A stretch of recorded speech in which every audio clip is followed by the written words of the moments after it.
কালীপুজোর রাতে সুতিতে পুলিশের অভিযানে ধৃত ৩০ জুয়ারি, উদ্ধার ৪৫,০০০ টাকা। কালীপুজোর রাতে জুয়া বন্ধে পদক্ষেপ নিল জঙ্গিপুর পুলিশ জেলার অন্তর্গত সুতি থানার পুলিশ।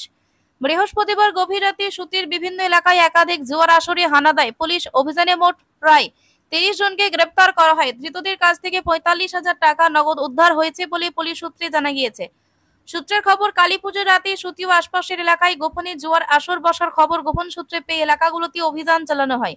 একাধিক স্থানে একযোগে হানা দিয়ে অভিযুক্তদের আটক করা হয়। ধৃতদের অধিকাংশের বাড়ি সুতি থানা এলাকায়। পুলিশ জানিয়েছে, অভিযানের লক্ষ্য ছিল উৎসবের রাতে আইন শৃঙ্খলা বজায় রাখা এবং জুয়া ও অবৈধ কাজকর্মের উপর নিয়ন্ত্রণ আনা। মঙ্গলবার ধৃতদের সকলকেই জঙ্গিপুর মহকুমা আদালতে পাঠানো হয়।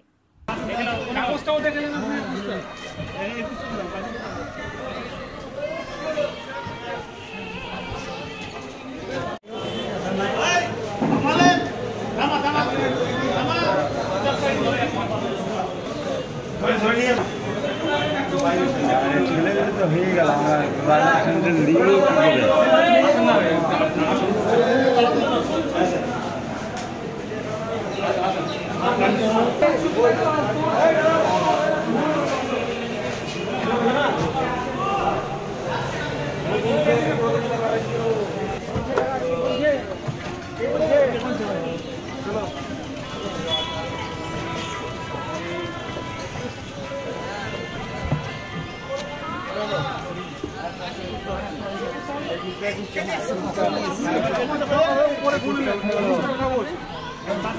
কাগজটাও দেখে